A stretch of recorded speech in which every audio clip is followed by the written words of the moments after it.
بسم اللہ الرحمن الرحیم۔ پروردگار نے اس نظام کو بنایا اس لیے ہے کہ انسانیت کی بقا ہو۔ یہ اس کا بنایا ہوا نظام ہے، آپ اسے کیوں ٹکر لے رہے ہیں خام خواہ بار بار؟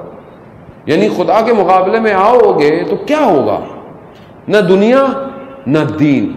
امام کو پہچانے عزیزان محترم، جب آپ امام کو پہچانیں گے تو اس سے امام سے دور کرنے والے دشمن کو بھی اسٹڈی کریں۔ آج ہمارے وقت کا امام جو کہ پردہ غیبت میں ہے، آج شیطان اس کو روکنے کے لیے، اس تک پہنچنے کے لیے کیا کر رہا ہے؟ کس کی ذمہ داری ہے یہ؟ پہلے پرکھیں تو صحیح کہ آج کے شیطان کی اسٹریٹجی کیا ہے، آج شیطان کیا ڈیزائن کر رہا ہے، کیا ڈیزائن کیا اس نے آج ہمارے لیے۔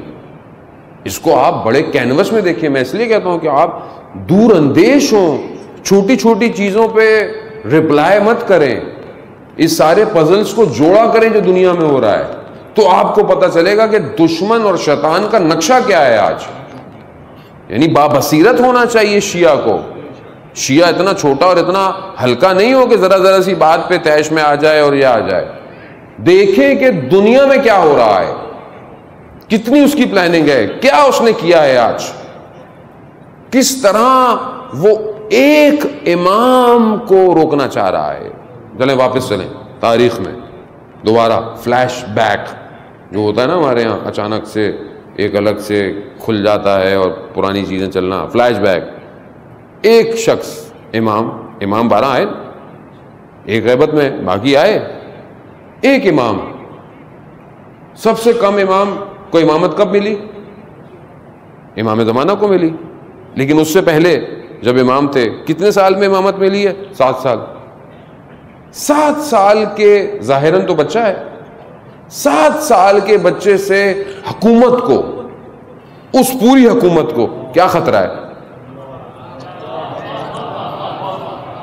کیا خطرہ ہے مجھے آپ بتائیں؟ یہ بچہ ہے نا، چھوڑ دو۔ نہیں، ہم سمجھے ہی نہیں۔ ہم نے کبھی پڑھا ہو تو ہمیں سمجھ میں آئے، ہمیں بڑے ائمہ کی زندگیوں کو پڑھا ہو کہ ہر امام نے کتنی زحمت اور کیا کیا وظیفے انجام دیے۔ ہر امام نے اپنے دور میں جو کیا کیا، کتنی کتابیں پڑھی ہم نے۔ پھر ہوم ورک، روز ہوم ورک دوں گا، آخری دن پوچھوں گا بھی صحیح۔ ہم نے اپنے ائمہ کے اوپر کتنی کتابیں پڑھی ہیں؟ کتنے امام ہیں؟ سب کو پتہ ہے، 12۔ ابو کا نام، امام کے والد کا نام پتہ ہے، والدہ کا نام تھوڑا اوپر نیچے ہو سکتا ہے، ولادت شہادت پتہ ہے، باقی کیا ہے؟ باقی کیا ہے؟ مولانا ہم کیا کریں؟ ممبر سے جو بولتے ہیں ہمیں تو وہی آتا ہے۔ بھائی سنی سنائی باتوں پہ سنی ہو جاؤ گے، پڑھ کر آؤ۔ جب آپ پڑھ کر آؤ گے تو جو آپ کے پاس سامنے آئے گا نا وہ بھی پڑھ کے آئے گا۔ جب اسے پتا ہے کہ یہ پڑھتی نہیں ہے قوم تو وہ بھی آتا ہے، جو دل چاہتا ہے کہہ دیتا ہے، آپ بھی واہ واہ کرتے چلے گھر چلے جاتے ہو۔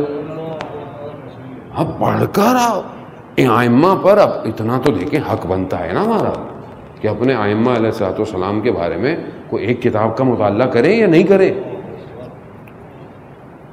ابھی جو ہے میں کچھ بولتا نہیں ہوں، میرے ساتھ مسائل بھی بہت سارے ہیں، بریکٹ کو بھی بڑا بریکٹ بھی کرنا پڑتا ہے۔ واٹس ایپ کے میسج آپ پڑھوا لیں ہم سے، فیس بک کے سٹیٹس پڑھوا لیں ہم، کون سے کرکٹر نے، کون سے فٹ بالر نے، کون سے ایکٹر نے کیا کیا، سب پتہ ہے ہمیں، سب پتہ ہے۔ انسٹاگرام کی کتنی آئیڈیاں کس کی ہیں، سب پتہ ہے۔ یہ پڑھوائیں آپ، صبح شام ہمیں پڑھواتے رہیں آپ، کوئی ٹینشن ہی نہیں ہے ہمیں۔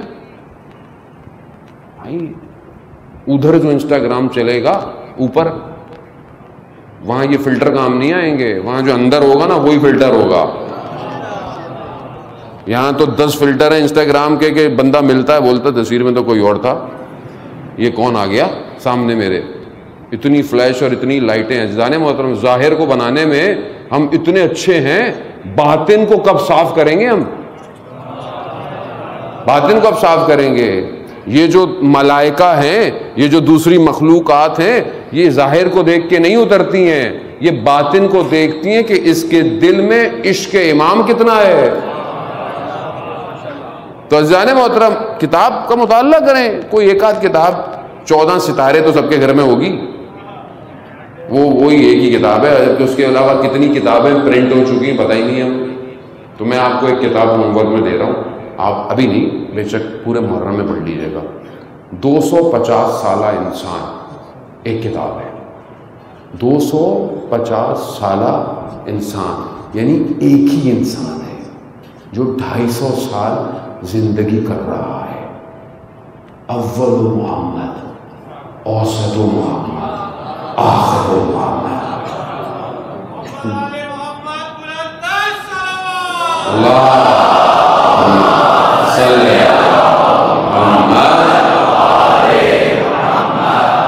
ڈھائی سو سالہ انسان ایک ہی کتاب ہے. اس کے تو بہرحال والیوم بڑے بھی ہیں چھوٹے بھی ہیں دو، لیکن ایک چھوٹا والا پڑھ لیں، پڑھیں. اگر ابھی دل نہیں چاہ رہا تو ہر امام کی ولادت شہادت صفحہ کھول لیں، کچھ 4 5 6 صفحے 10 صفحے پڑھیں. عزیزان محترم دیکھیں ائمہ علیہ السلام کے مقابل کون تھا. کیا مشکل ہے ایک 7 سال کے امام سے، کیا مشکل ہے 9 سال کے امام سے، کیا مشکل ہے 25 سال کا یہ نواں امام جسے شہید کر دیا گیا. کیا مشکل ہے؟ کیوں پوری طاقت لگی ہوئی ہے اسی ایک شخص کے مقابلے میں. کیوں 8ویں امام کو مدینہ سے خراسان بلا لیا؟ کیوں 11ویں امام کو سامرا میں نظر بند کر دیا گیا؟ کوئی مل نہیں سکتا. آپ کیا سمجھتے ہیں 6ٹھے امام کے دور میں امام درس دیتے تھے اور لوگ نیچے بیٹھے ہوتے تھے؟ نہیں. کوئی سبزی والا بن کے کوئی کس طرح آ کر امام کا شاگرد بنتا تھا. لکڑیوں کے اندر لیٹر چھپا کر جو ہے وہ ٹرانسفر کیے جاتے تھے. سمجھیں ائمہ کی زندگیوں کو. کیا خطر ہے ایک سے. اب واپس آئیں فلیش بیک. آج پوری دنیا کو کیا خطرہ ہے ایک امام سے. اب سمجھ میں آیا؟ یہ جو اتنی پریشانی ہے ہم سے، صرف ہم سے ہی مشکل ہے. کیوں؟ کیونکہ صرف ہمارا عقیدہ یہ ہے امام زندہ ہے.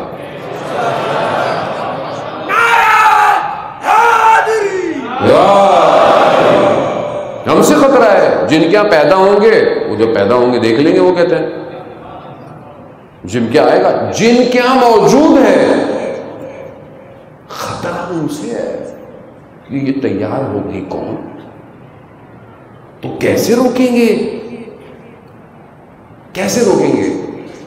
انہوں نے دیکھ لیا نا کہ یہ اربعین میں یہ کروڑوں لوگ سب چھوڑ کے جو ہے وہ چل رہے ہیں. کیوں چل رہے ہیں؟ 61 ہجری پہلے ایک آیا تھا کربلا. 61 ہجری پہلے اس وقت اس کے لیے کروڑ ہیں، اور جو آج کا حسین ہے وہ آ گیا.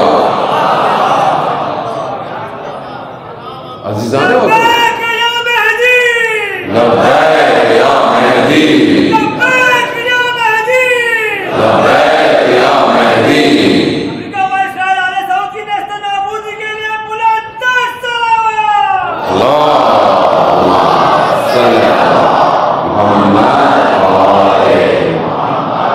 وہ امام کو پہچانے، ہم نہیں پہچان رہے، وہ پہچانتے ہیں امام کو. انہیں خطرہ ہے، انہیں پتا ہے یہ ایک آیا سب الٹ دے گا. کیوں؟ کیونکہ ہم سے زیادہ حدیثیں انہوں نے پڑھی ہوئی ہیں. کیونکہ حدیث ہے کہ جو آخری آئے گا دنیا کے سارے طاغوتی نظام کو پلٹ دے گا، عدالت کو اجرا کرے گا پوری دنیا کے اوپر. ایک سے خطرہ ہے انہیں.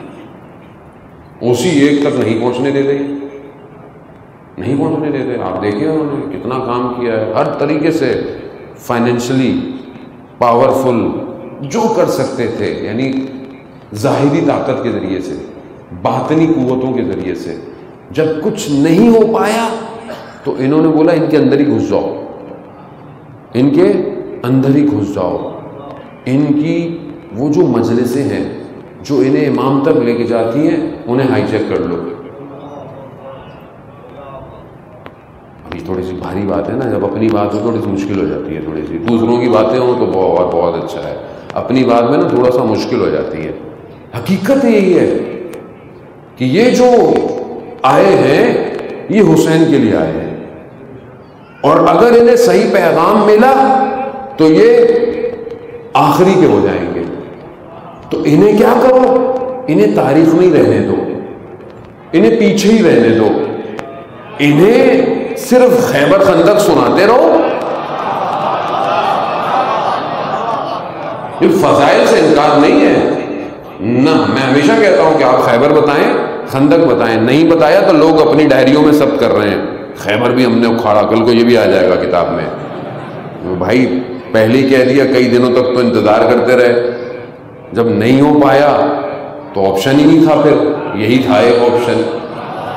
تو یہ بتائیں، آپ بتائیں، لیکن صرف وہیں رکھو، صرف پرانی باتیں، پرانی چیزیں یہاں نہیں لاؤ، آگے نہیں لاؤ، یہ آگے آئے تو بیدار ہو جائیں گے،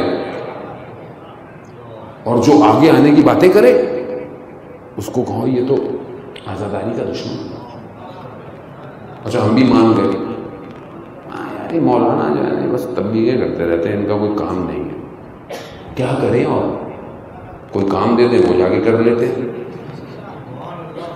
بھائی ہم نے تو یہی پڑھا ہے حوضے میں جا کے کہ پہلے خود انسان بنو، پھر دوسروں کو دعوت دو۔ اگر انسان بن گئے تو امام کے کام آئیں گے، کیونکہ امام کو انسان چاہیے۔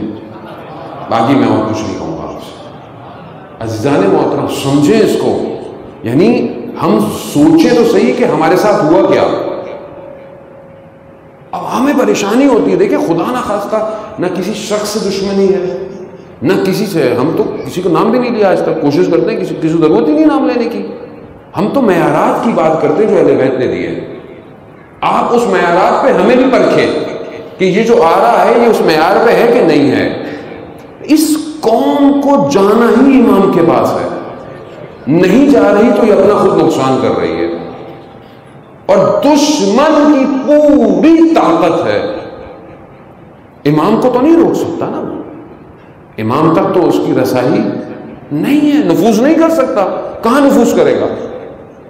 ہمارے اندر کرے گا کہ یہ تیار نہ ہو، ان کو کھوکھلا رکھو، ان کو گمراہ رکھو، ان کو غافل رکھو، اور اس نے پورا نظام چلایا۔ اب آپ دیکھیں کہ ہمارے اندر بیداری نہیں ہے، یعنی ہمارے اندر ہوتا ہے نا کہ انسان بیدار ہو، اٹھے، کام کرے، کچھ اسٹریٹجی بنائے، کچھ چیزوں کو ڈیزائن کرے، کیوں نہیں ہے؟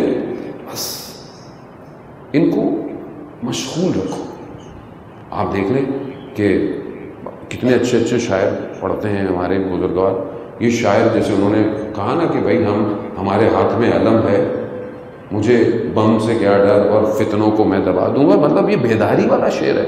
کتنے شعر ایسے ہوتے ہیں ہمارے یہاں، کتنے شعر ایسے ہوتے ہیں ہمارے یہاں، یعنی یہ شاعروں کی ذمہ داری ہے۔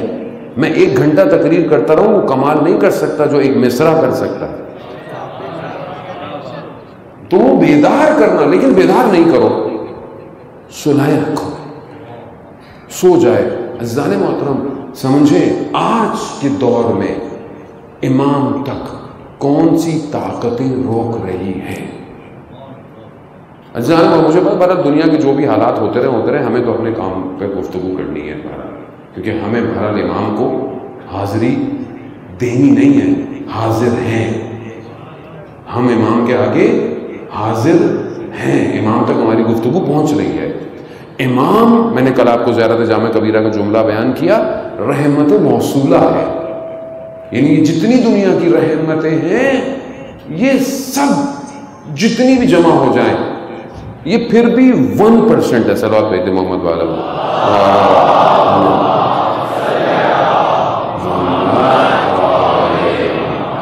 یہ جتنی بھی جمع ہو جائیں یہ 1% ہے، اور یہ سب کچھ جو دنیا میں دے رہا ہے پروردگار، رزق ہے، علم ہے، جو کچھ ہے، یہ سب وہ اپنے اس امام کے وسیلے سے دیتا ہے، یہ اس کا نظام ہے۔ اب اگر ہم چاہیں یا نہ چاہیں ہم اپنے آپ کو اس سے جدا نہیں کر سکتے. جیسے مثال کے طور پر بچہ چھوٹا ہوتا ہے, اس کو رزق اس کی ماں کے وسیلے سے ملتا ہے. دیتا کون ہے؟ خدا. اب بچہ بڑا ہو جاتا ہے, ماں سے وہ رزق اس کا ختم ہو جاتا ہے, لیکن کیا اس کی رحمت ختم ہو جاتی ہے؟ اب خدا اس کو کوئی اور رزق دیتا ہے. یعنی وہ ہر وقت اس رحمت کے ساتھ جڑا رہتا ہے. اسی طرح نہ صرف اس عالم میں, جب ہم اس عالم سے دوسرے عالم میں چلے بھی جائیں تو امام تسبیح کا وہ نخ ہے کہ جو ہر عالم میں رحمت موصولہ ہے, ہر عالم میں.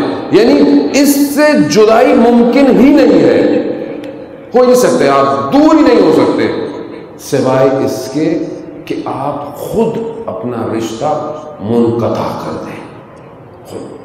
اور وہ کیسے ہوگا کہ آپ ان کی ولایت کا خدا نخواستہ انکار کر دیں اور کس کی ولایت میں جائیں؟ دوسرے سسٹم کی.